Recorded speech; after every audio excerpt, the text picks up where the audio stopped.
Hello, everyone. Today, I'm going to tell you an incredible story. It's about a man who started from nothing, faced rejection and failure, but still managed to change the entire world. His name?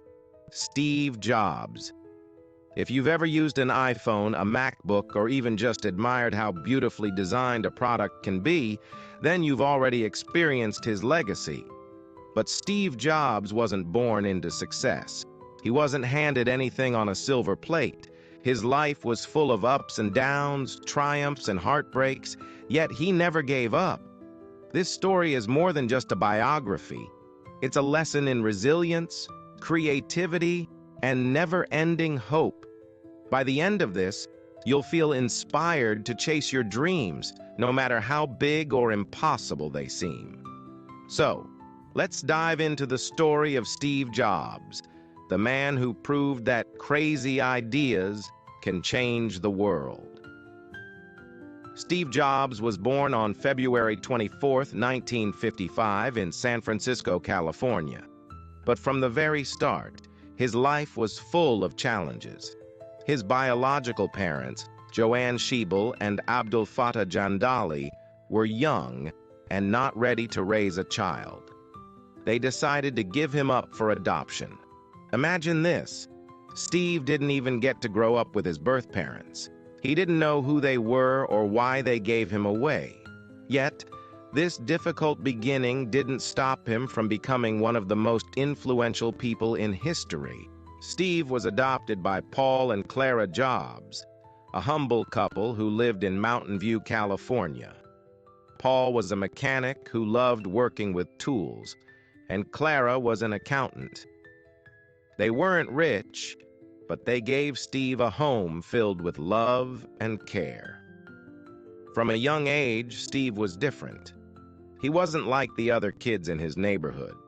While other kids were busy playing outside, Steve was busy asking questions. How does this machine work? Why does this toy move like that? What would happen if I took this apart? Steve's father, Paul, noticed this curiosity and decided to teach him how to build things.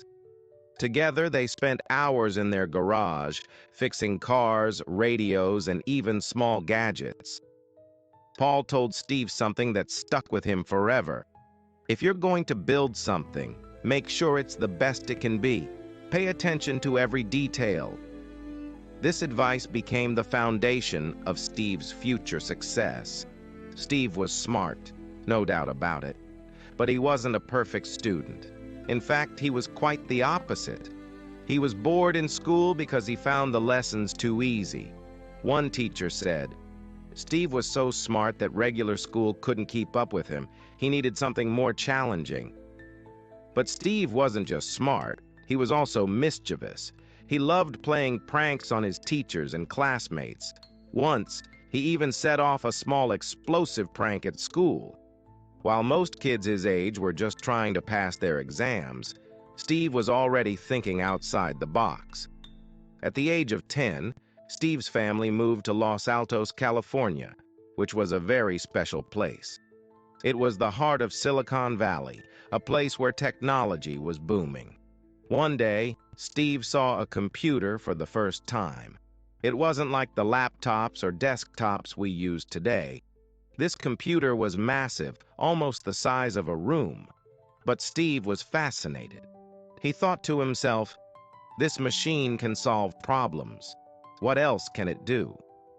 That moment sparked a fire in Steve's heart. He wanted to learn everything about computers and technology. As Steve grew older, his curiosity turned into passion. In high school, he met a man who would change his life, Steve Wozniak.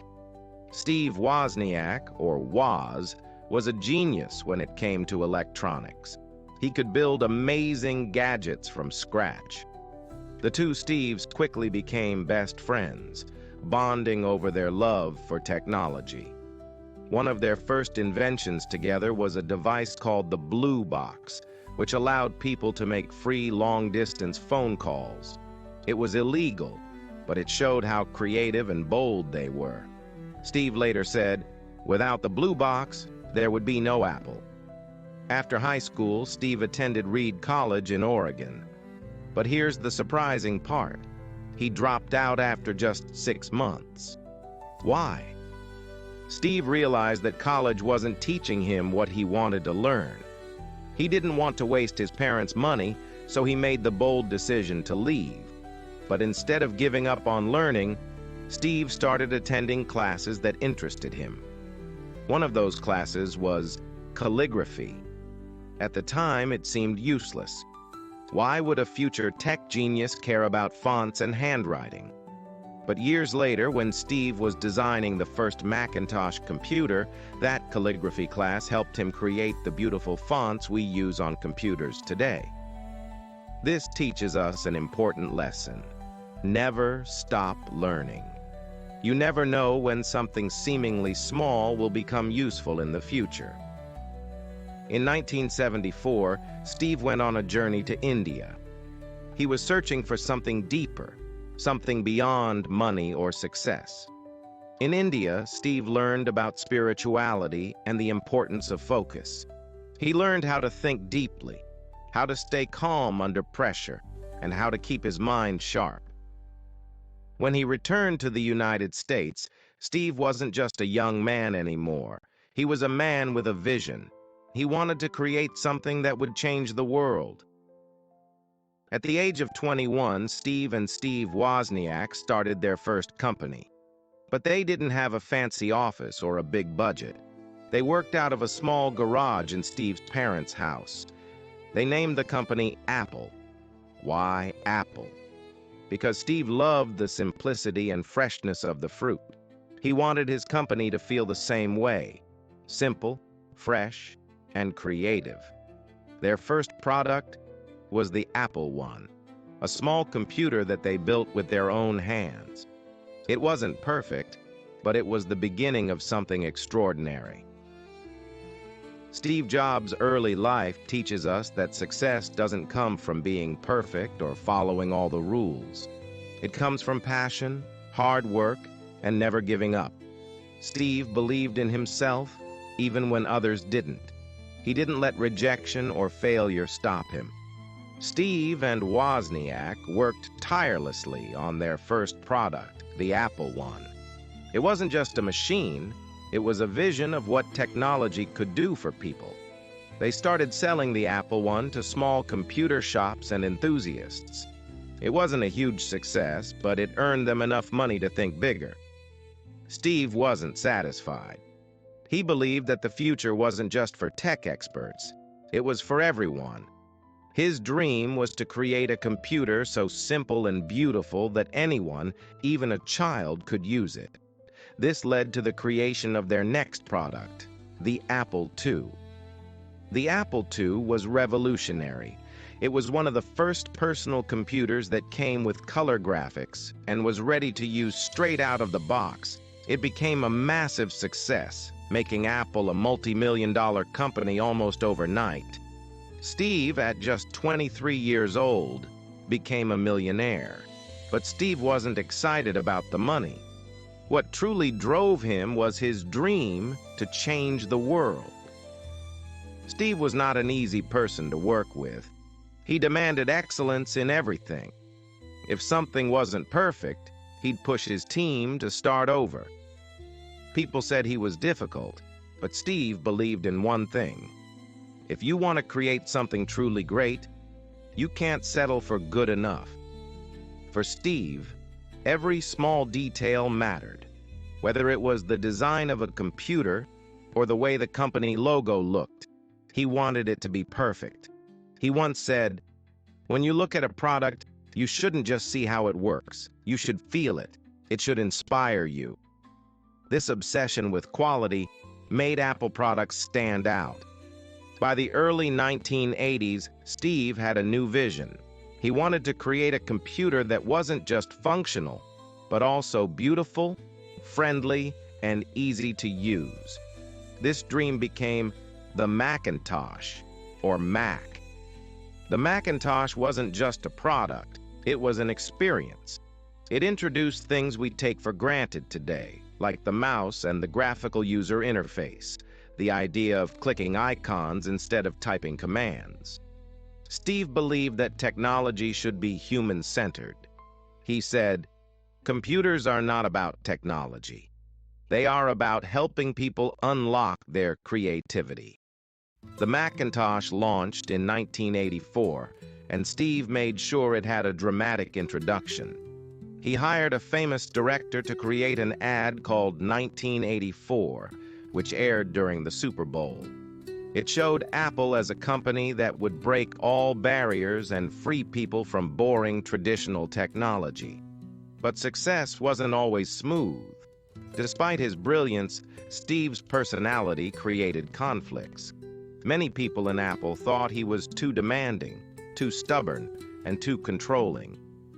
In 1985, a power struggle erupted between Steve and Apple's board of directors. Shockingly, they decided to remove him from the company he had created. Imagine that, being fired from your own company. For Steve, this was devastating. He felt betrayed, humiliated, and lost. He later said, "Getting fired from Apple was the best thing that ever happened to me. It freed me to think creatively again." Instead of giving up, Steve used this setback as a chance to start over. He founded a new company called Next, which focused on creating advanced computers for education and businesses. Around the same time, Steve bought a small animation studio called Pixar. At first, Pixar struggled, but Steve believed in its potential. He worked with a team of talented artists and technicians who shared his vision. In 1995, Pixar released its first movie, Toy Story. It was the world's first fully computer-animated film, and it became an instant classic. While Steve was building Next and Pixar, Apple was struggling. Without Steve's vision and leadership, the company had started to fail. By the mid-1990s, Apple was on the brink of bankruptcy. In 1997, Apple made a bold decision. They invited Steve Jobs back to the company. This was his moment of redemption. When Steve returned, he found Apple in chaos. Products weren't selling, the company was losing money, and people had lost faith. But Steve wasn't scared. He had a plan. One of his first decisions was to simplify everything. He canceled unnecessary projects and focused on just a few products that could truly make a difference. In 1998, Steve introduced the iMac, a computer that was unlike anything people had ever seen. It was colorful, simple, and fun. But it wasn't just about looks. It was also fast and powerful. The iMac became a huge success, putting Apple back on the map. It showed the world that Apple was no longer a failing company. Steve was back, and so was his magic. He made Apple focus on simplicity. Instead of creating dozens of products, he asked, "Why don't we just focus on 4?" He simplified everything: fewer products, fewer designs, and clearer goals. And then, Steve did something surprising. He partnered with Apple's biggest rival, Microsoft. Many people hated this idea, but Steve said, "If we want to survive, we need to be practical." The deal brought Apple much-needed cash and made people believe in the company again. By the late 1990s, Steve was ready to revolutionize Apple. His vision was simple: create products that are beautiful, powerful, and easy to use. In 2001, Apple launched the iPod, a tiny device that could hold 1,000 songs in your pocket. This was a game changer. Before the iPod, people carried CDs or tapes, which were bulky and inconvenient. But with the iPod, music became portable and personal. Steve didn't just sell a gadget, he sold an idea. He said, "With the iPod, you can carry your entire music library everywhere you go." The iPod wasn't just about technology. It was about freedom, creativity, and joy. It became a cultural phenomenon, and millions of people fell in love with it. Steve was a unique leader. He didn't manage Apple like a regular CEO. He treated the company like an artist creating a masterpiece. He paid attention to every detail: colors, fonts, packaging, even the way products felt in your hands. He believed that design and functionality should work together seamlessly. Steve once said, "Design is not just what it looks like and feels like. Design is how it works." But Steve could also be tough. He demanded excellence from his team. Sometimes he was blunt and impatient.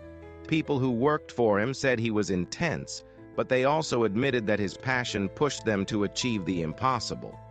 In 2007, Steve introduced the product that would change the world forever: the iPhone.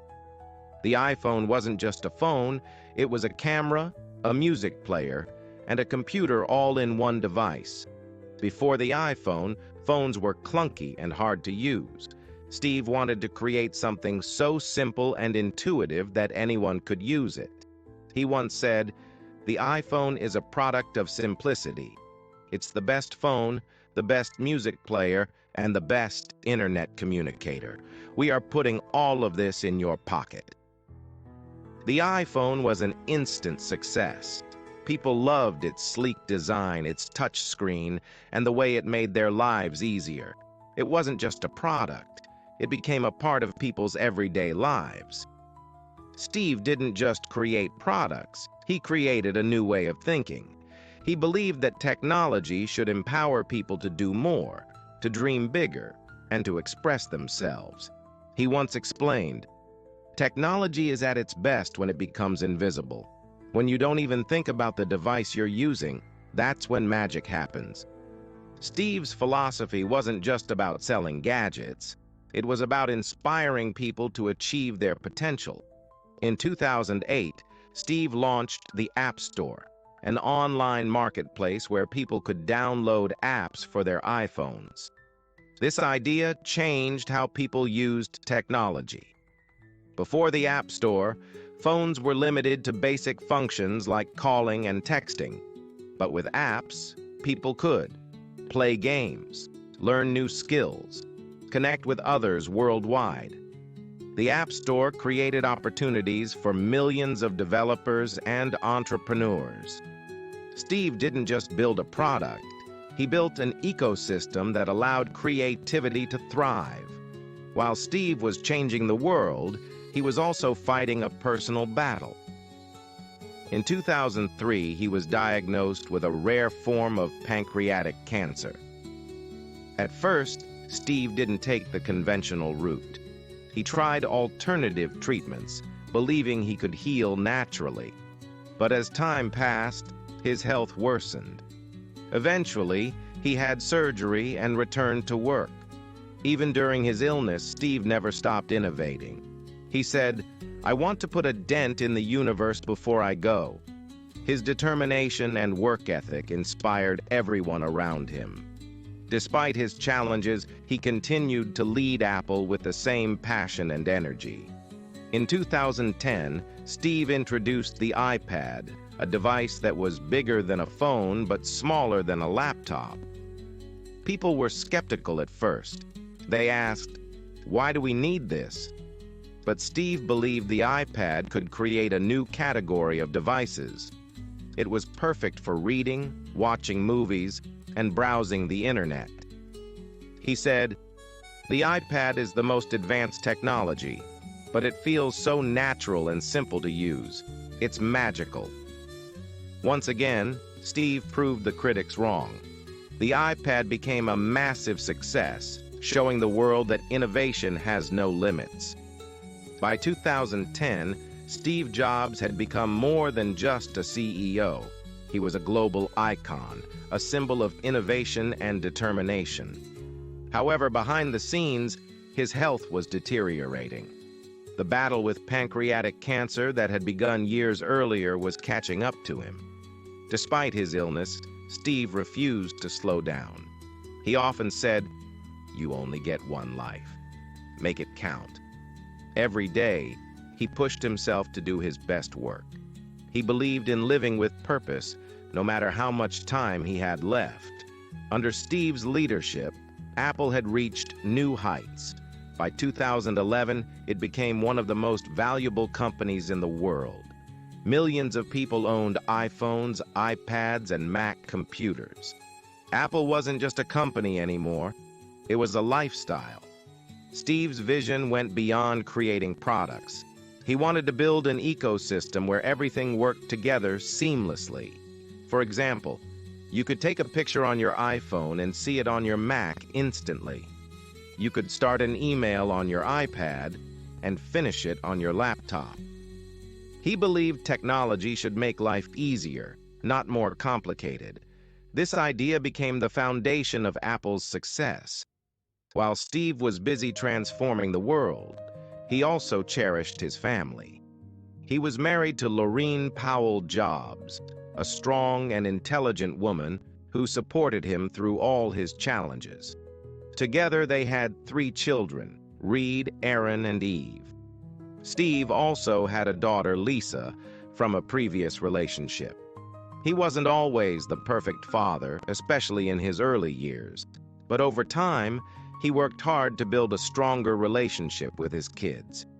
Steve often told his children, "Don't settle for anything less than what you love. Follow your passions, and the rest will fall into place." Despite his demanding schedule, he made time for family dinners and simple moments. He loved walking in the garden with Laureen, discussing ideas and reflecting on life. Even as Steve's health worsened, he kept thinking about the future. He wasn't just focused on the next product, he was focused on the next generation. Steve wanted Apple to remain innovative, even after he was gone. He worked closely with his team, sharing his ideas and mentoring them. One of his most famous quotes was, "Innovation is saying no to 1,000 things." This meant focusing only on what truly mattered and ignoring distractions. In 2011, Apple introduced Siri, a virtual assistant that could understand and respond to spoken commands. Siri was another example of Steve's vision for the future. Technology that felt natural and intuitive. Steve wanted technology to feel like an extension of the human mind. Siri was just the beginning of a new era of artificial intelligence, showing how far Apple could go. In August 2011, Steve made a difficult decision. He stepped down as Apple's CEO, knowing his health would no longer allow him to lead the company. He wrote a heartfelt letter to the Apple board and employees saying, "I have always said that if there ever came a day when I could no longer meet my duties and expectations as Apple's CEO, I would be the first to let you know. Unfortunately, that day has come." Steve chose Tim Cook, his trusted colleague, as his successor. He believed Tim shared his values and vision for the company. Although Steve stepped down, he remained closely involved with Apple's projects. He spent his remaining days ensuring that Apple would continue to thrive. In his final months, Steve spent more time with his family. He often talked about the meaning of life and the importance of leaving a legacy. He said, "Being the richest man in the cemetery doesn't matter to me. What matters is that I've done something wonderful for the world." Steve loved to sit in his garden, surrounded by nature. He found peace in the simple things, watching the sunrise, listening to music, and holding hands with Laureen. On October 5, 2011, Steve Jobs passed away at the age of 56. His death was a global loss, and millions of people mourned him. In 2005, Steve Jobs delivered a commencement speech at Stanford University that became one of the most iconic speeches in history. His message wasn't just for the graduates, it was for anyone striving to find purpose and meaning in life. He started by saying, "Today, I want to tell you 3 stories from my life. That's it. No big deal, just 3 stories." Each story revealed a powerful lesson he had learned during his journey. The first story, Connecting the dots. Steve shared how he dropped out of college because he didn't see its value, but stayed around to attend classes that interested him, like calligraphy. At the time, it seemed meaningless. But years later, the skills he learned in that calligraphy class helped him design the beautiful fonts for the Macintosh computer, which revolutionized how people used computers. He said, "You can't connect the dots looking forward. You can only connect them looking backward. So you have to trust that the dots will somehow connect in your future." This lesson teaches us that every experience, no matter how small or uncertain, can lead to something bigger. The second story, love and loss. Steve spoke about being fired from Apple, the company he had started. He called it one of the most devastating experiences of his life, but also one of the most freeing. He said, "Sometimes life hits you in the head with a brick. Don't lose faith. I'm convinced that the only thing that kept me going was that I loved what I did." This story reminds us to keep moving forward, even when life doesn't go as planned. The third story, death. Steve's final story was about facing his mortality. He shared how being diagnosed with cancer changed the way he looked at life. It reminded him that time is precious and shouldn't be wasted on things that don't matter. He said, "Your time is limited, so don't waste it living someone else's life. Have the courage to follow your heart and intuition. They somehow already know what you truly want to become." This was his most powerful message. Live authentically, with purpose and passion. After his passing in 2011, Steve Jobs' influence didn't fade. It grew even stronger.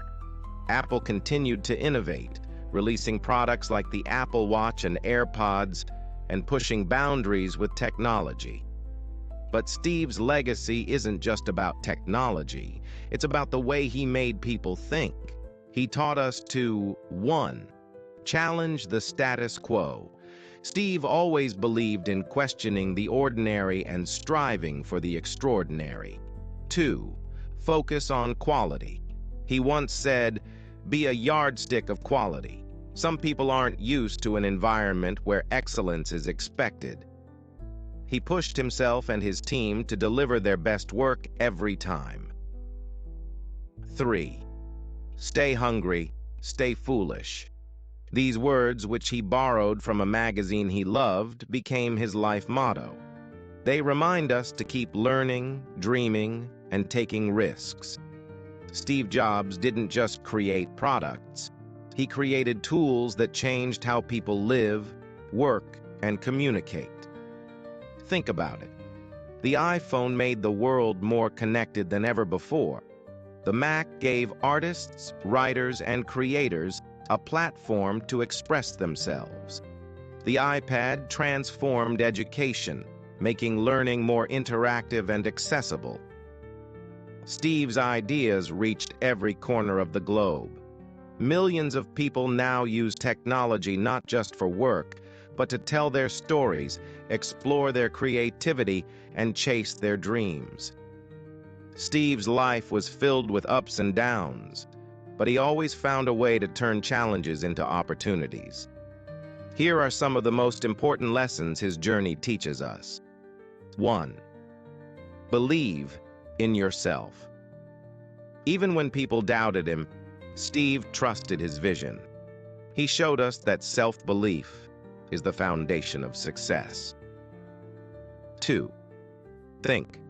Big Steve didn't just want to create products, he wanted to change the world. He believed in setting ambitious goals and working tirelessly to achieve them. 3, never stop learning. Steve was always curious and eager to learn new things. He showed us that growth comes from being open to new ideas and experiences. 4, follow your passion. Steve's greatest successes came from doing what he loved. He proved that when you follow your passion, work becomes more meaningful. Steve Jobs once said, The people who are crazy enough to think they can change the world are the ones who do. And he was right.